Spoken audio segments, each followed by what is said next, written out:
5 na ang namatay dahil sa bagong strain ng coronavirus na natuklasan nito lamang Setyembre. Pero pagtitiyak ng Department of Health sa mga Pilipino, wala pa naman daw dapat ikabahala sa mga naitalang insidente sa ibang bansa. May report si Katrina Son.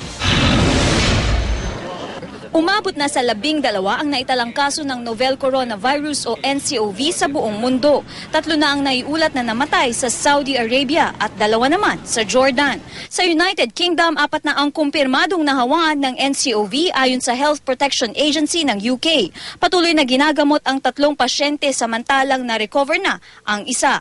Dito sa Pilipinas, nakaalerto na ang Bureau of Quarantine sa mga paliparan at port sa bansa kaugnay sa NCOV. Our port of entries sa ating airports, we are looking where, lagi naman tayong merong monitoring doon sa mga passengers na dumarating, na making or giving them the advice na kung merong lagnat, to make sure na ma-observe sila.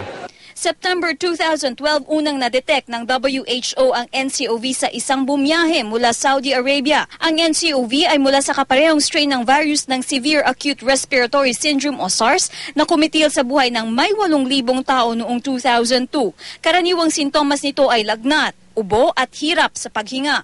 Pero ayon sa DOH, di katulad ng SARS, wala pa raw nadidiskubreng gamot para sa NCOV. Gayunman, wala raw dapat ikabahala ang publiko. Meron lang abroad na merong a few reports. Kaya tayo are just being warned about it by WHO. So far, wala pa tayong kasong gano'n. So there is nothing to worry about that. Si Annie Manson na babiyahe ngayong araw pabalik sa London, hindi naman daw nababahala. Kunting iwas lang sa mga yung crowded areas, then yung siguro cover the mouth, then eat healthy and vitamins. Katrina Son, GMA News.